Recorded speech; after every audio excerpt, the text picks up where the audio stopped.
你觉得除了地球之外，太阳系里最有可能住着活物的地方是哪儿？你脑子里蹦出来的大概率是火星。这不怪你，毕竟火星上有干涸的河床，有沉积岩，人类前后往那扔了20多个探测器。可真正让科学家彻夜难眠的，并不是那颗红色的沙漠，而是6亿公里之外一颗比月亮还小的冰球。它的直径只有3100公里，比月球还小一圈。可就在那层冻得梆硬的壳底下，藏着一片海。这片海的水量是地球上所有海洋加起来的2倍还多。为了确认一件事， NASA 砸下了52亿美元，让一艘飞船跑29亿公里。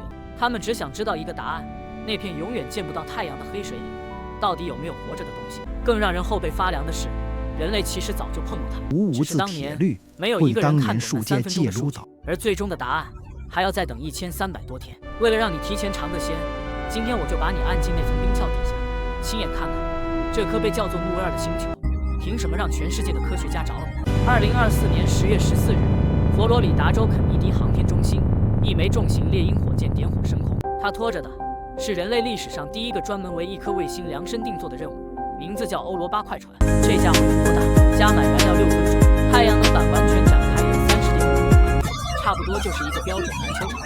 这是 NASA 迄今为止造出来的最大的行星探测飞船，可它没法一口气飞到木星，得先建立。2025年3月1日，它擦着火星飞了过去。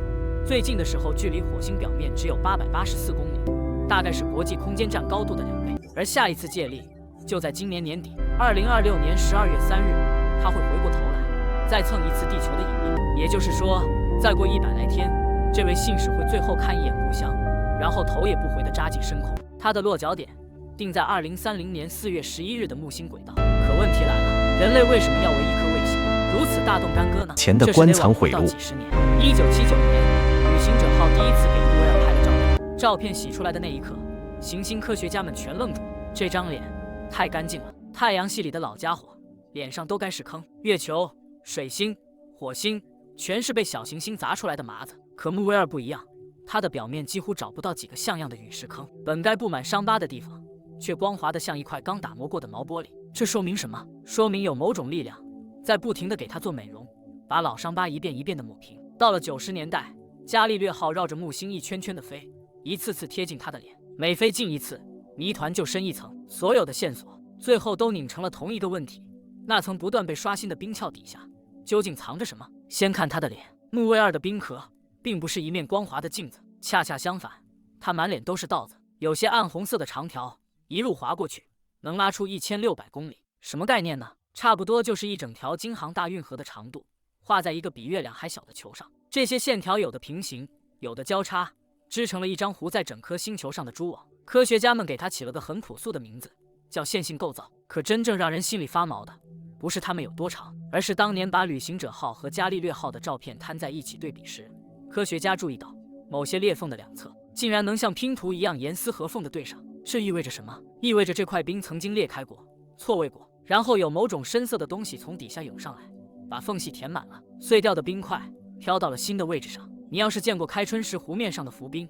就懂那个画面了。冰排在水面上挤来挤去，裂开又冻上。而在木卫二的某些地方，这种混乱直接占了上风。有些区域的面积相当于整整一座城市，地表在那里彻底碎成了渣，然后又重新冻成一坨。冰块歪的歪，转的转，周围堆着小山包一样的地形，还混着重新冻硬的冰水泥浆。科学家们给这种地貌起了个特别贴切的名字，叫混沌地形。说白了，就是一锅从底下被烤化又被重新冻上的乱麻。这些歪七扭八的冰块大得像一座座冰山，它们在暗示同一件事：曾经有温热的软冰，甚至是液态的水从下面顶了上来。还有些地方鼓起了圆包，像面团发起来一样；另一些地方则塌了下去，成了坑，像是有东西沉了进去。你把这些特征拼在一起，答案就很清楚了。这不是一层死掉的冰，这是一层还在动、还在喘气的活壳子。可问题来了，是什么东西能让一块零下160度的冰冻得仿佛拥有生命？90年代末，伽利略号把这个猜想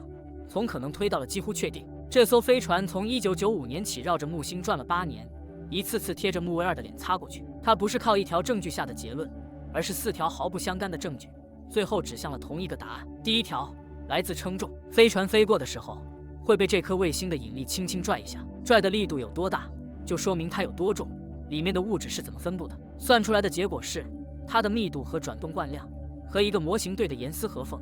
一颗岩石内核，外面裹着一层上百公里厚的水和冰。第二条来自磁场，这条最绝。木星的磁场强得离谱，是地球磁场的2万倍。伽利略号发现，每次它经过木卫二附近，木星那片强大的磁场就会被搅乱一下。要解释这个现象，只有一种说法说得通：木卫二用他自己的感应磁场回应了木星。可一颗死冰球哪来的磁场呢？只有一种可能，它体内有一层能导电的东西，在木星磁场的搅动下产生了电流。而在那种温度和成分下，最可能导电的就是一整层咸水。第三条来自照片，图像显示那些最长的裂缝长的位置很奇怪。如果冰壳是死死焊在内核上的，裂缝根本不该出现在那些地方。可如果假设冰壳能在下面某层液体上打滑错动，那些位置就全对上了。第四条来自伤疤，木卫二上2个最大的撞击结构不是普通的圆坑，而是一圈套一圈的同心环，这就像一根针扎穿了一层薄皮，底下是软的，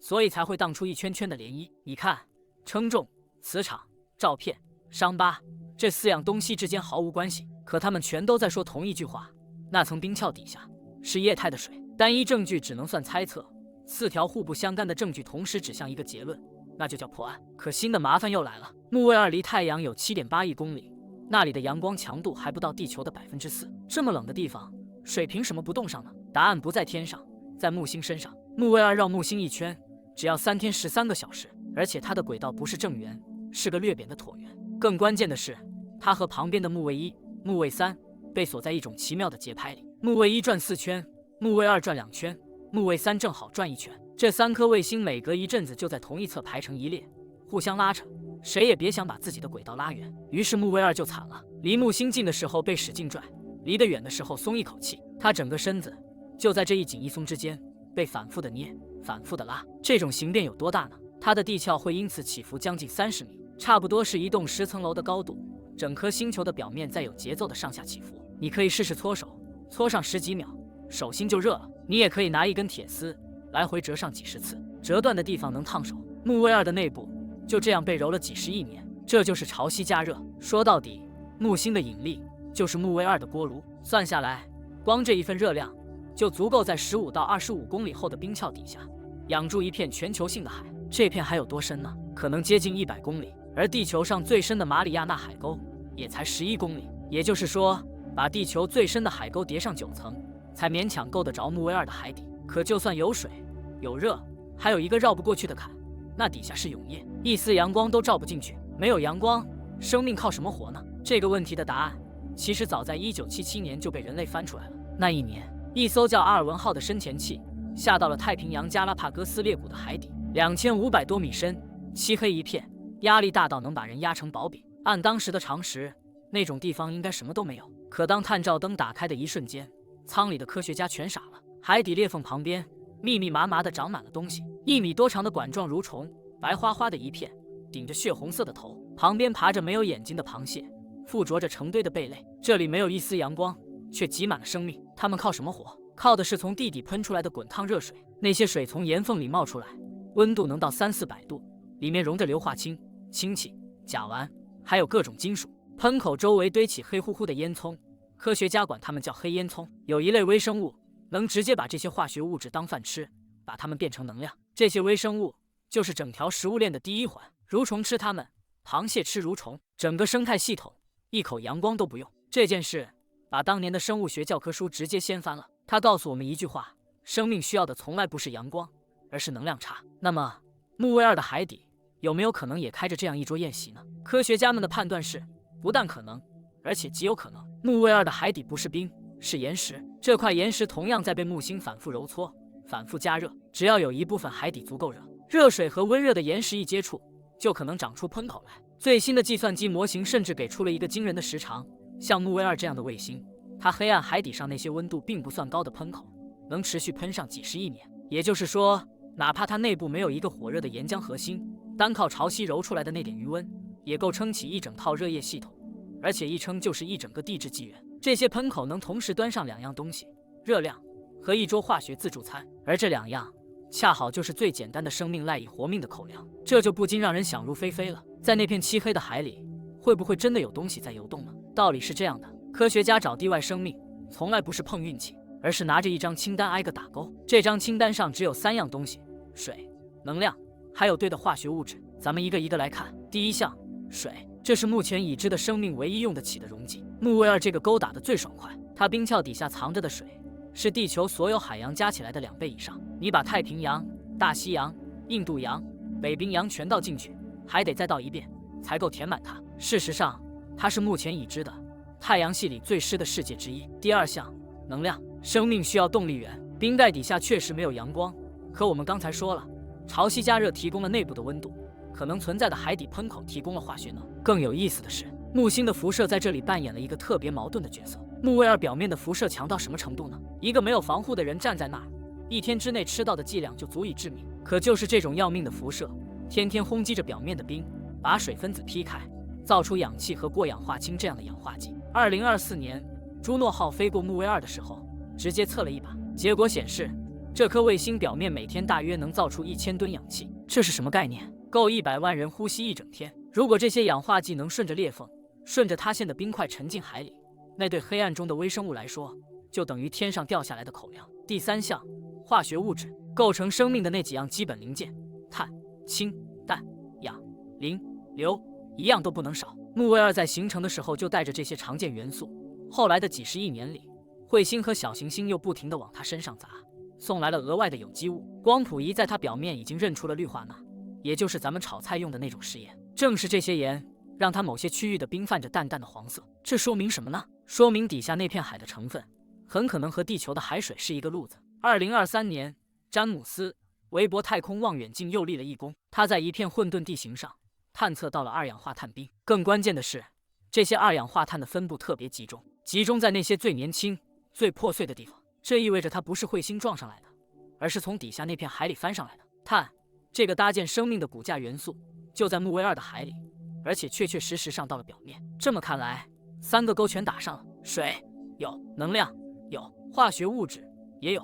可太阳系里条件不错的天体又不止它一个，凭什么偏偏是木卫二呢？咱们挨个排一遍。先说火星，它确实有过河流和湖泊，可那是30多亿年前的事了。今天的火星是一片冻干的沙漠，大气稀薄的还不到地球的1%，液态水在地表连1秒钟都存不住。再说土卫二，这颗土星的小卫星是个狠角色，它的南极至今还在往太空里喷水柱，卡西尼号甚至直接飞进去尝过味道。说实话，它在生命候选名单上一直名列前茅，可它太小了，直径只有500公里，比木卫二小了6倍还多，它的海也小得多。生命要在这么迷你的世界里从头演化出来，时间和空间恐怕都不太够。再看土卫六，它有内部的水海洋，地表还铺着丰富的有机分子，甚至有湖、有河、有雨。可它的湖里装的不是水，是零下180度的液态甲烷。对我们熟悉的这套生命化学来说，那是个太陌生的环境。至于木卫二的2个邻居木卫3和木卫4，它们底下大概率也有海，尤其是木卫3，它的储水量可能是木卫2的好几倍，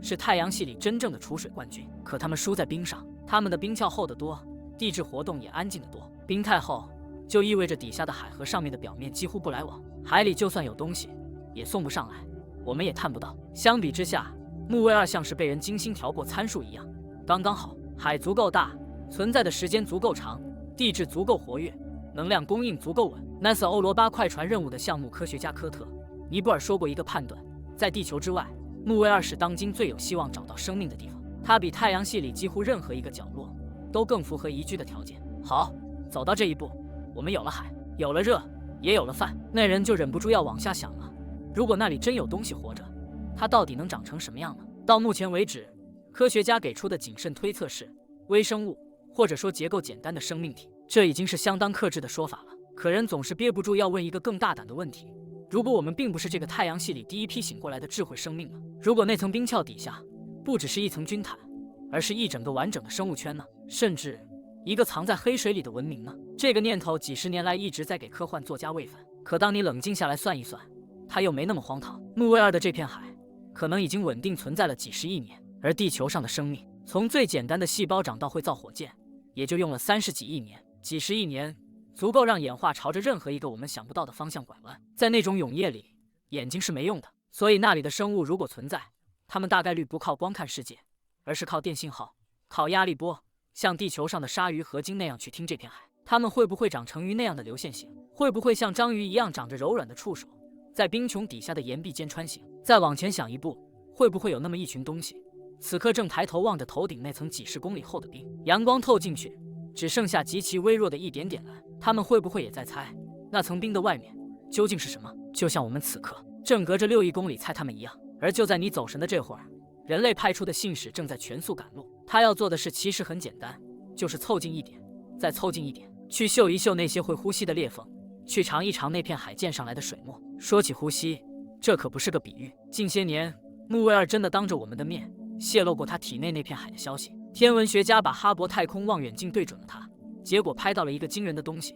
在这颗卫星的南极附近，有一片微弱的紫外辉光。这种辉光意味着有分子被喷了出来，并且在辐射下被劈成了氢和氧。翻译成人话就是有水从冰缝里喷了出来。如果这是真的，木卫二就成了继土卫二之后第2颗被人类抓到主动往太空里喷海水的卫星。这些雨流能喷多高呢？估计接近200公里，而木卫二的冰壳也就15到25公里厚，也就是说，这口气喷出去的高度是它整层皮肤厚度的将近10倍。不过它的引力还是把绝大部分水又拽了回去，细密的水雾很快落回地面，重新冻成霜。更有意思的是喷发的规律。哈勃发现这些雨流是间歇性的，而且是在木卫二离木星最远的时候被拍到的，不是最近的时候。这一点和潮汐应力的模型正好对上了。当它被木星拉扯得最厉害的时候，冰里的裂缝张开，压力释放，水汽喷出。等它靠回去，潮汐力松了，裂缝又慢慢闭上了。简单来说，这颗星球是在按着自己的轨道周期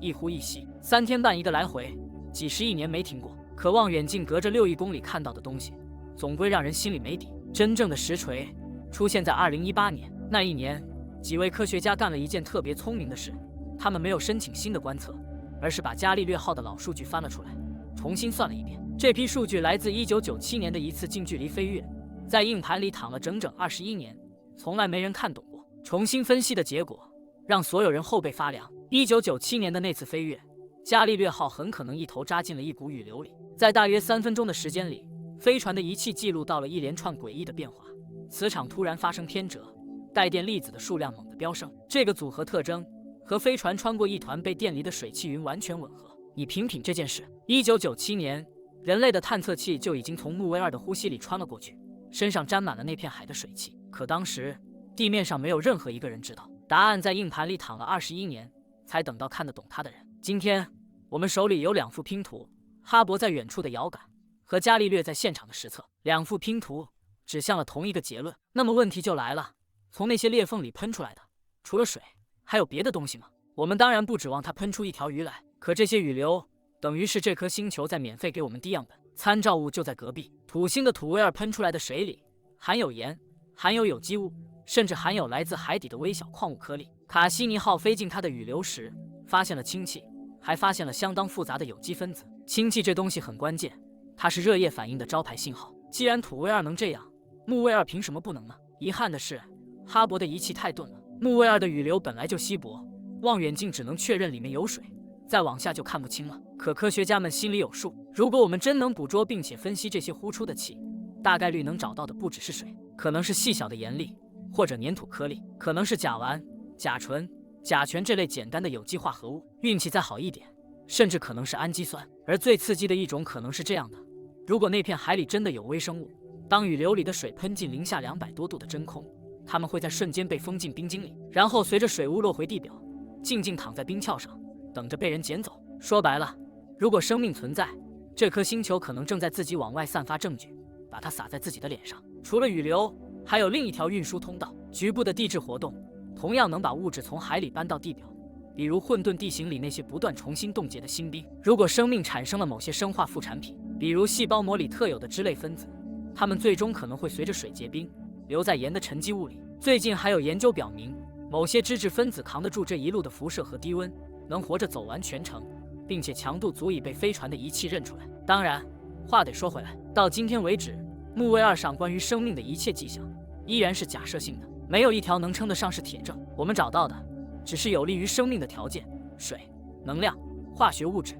我们看到的只是过氧化氢、二氧化碳，可能还有食盐这些有意思的分子。天体生物学家们已经画好了几种可能的生态剧本，也许在温暖的海底岩石上覆盖着一层薄薄的微生物膜，靠喷口的化学物质过活；也许再往上，还有一些像盐水虾、像管状蠕虫那样稍微复杂一点的东西。以这些微生物为始，这些都还只是剧本。但最让人兴奋的地方在于，这些剧本马上就要被拿去对答案了。欧罗巴快船现在正在赶路，它不会去绕木卫二本身，因为那里的辐射能在几个月内把电子设备烤成废铁。它的策略更聪明，绕着木星飞大圈，每绕一圈就冲进去贴脸偷袭一次。整个任务期内，它会对木卫二完成49次近距离飞跃，最近的那次距离地表只有25公里。25公里是什么概念呢？差不多是你开车上高速跑10几分钟的距离。近到什么程度呢？近到足以直接尝一口喷上来的水墨。它身上装了9台科学仪器，外加一套利用通信天线做的引力实验。这是人类送往外太阳系的最先进的一套家伙事，而且他们不是轮流上班，是每次飞跃同时开工。咱们挨个点名。第一台，欧罗巴成像系统，这是一台高分辨率相机，能把山脊、裂缝、混沌地形拍到几米的细节，还能拍出立体图像。它要回答的是，那些裂缝到底是怎么长出来的？第二台，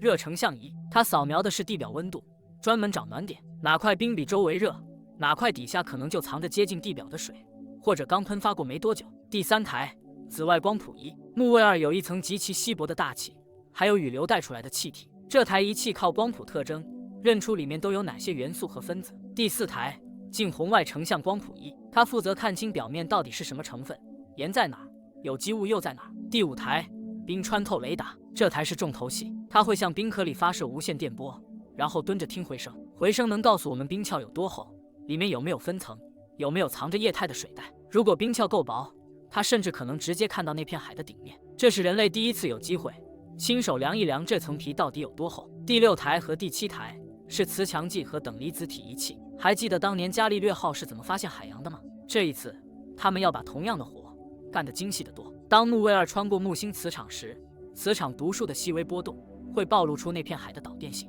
从导电性就能反推出它有多咸，以及那层海到底埋在多深的地方。第八台和第9台是质谱仪和表面尘埃分析仪，这2台合起来基本上就是一间飞行的化学实验室。只要有一丁点海洋物质被喷上太空，或者被撞击溅起来，他们就能当场把配方拆开，是富含氯化钠还是混着有机物，一测便知。再加上那套引力无线电实验，它靠跟踪飞船在飞跃过程中的微小轨道变化，反推出这颗卫星内部的质量分布，从而算出冰壳的厚度和海洋的密度。你看，这9台仪器不是随便凑的，它们每一台都在回答我们前面提出过的某一个问题：冰壳有多厚？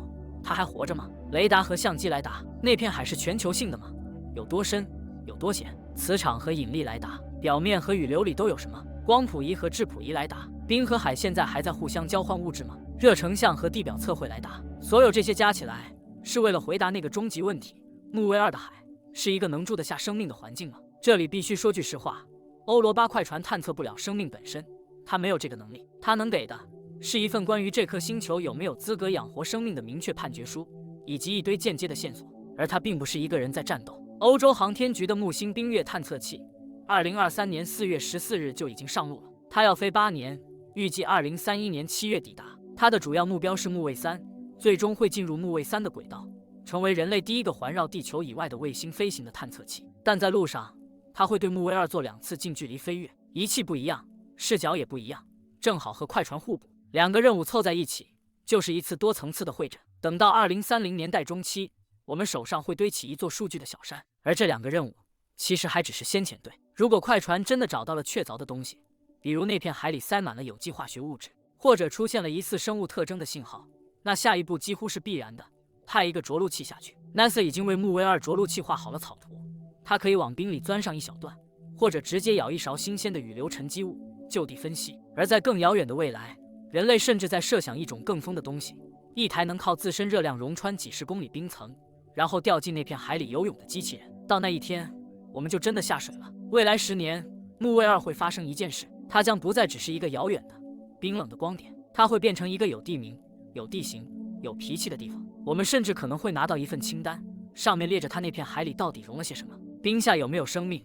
这个谜团会一点一点被证据顶替掉。我们可能会找到简单的有机物，也可能会找到复杂的化学反应。运气好的话，甚至会找到微生物活动的迹象。当然，也有另一种结局，那里极寒、缺氧、贫瘠，根本不适合任何东西活着。那么，问题就交给你了。你觉得在木卫2那片黑得看不见底的深海里，等着我们的究竟会是什么呢？是生命的奇迹，还是一场壮丽的孤寂？把你的猜想留在评论区吧。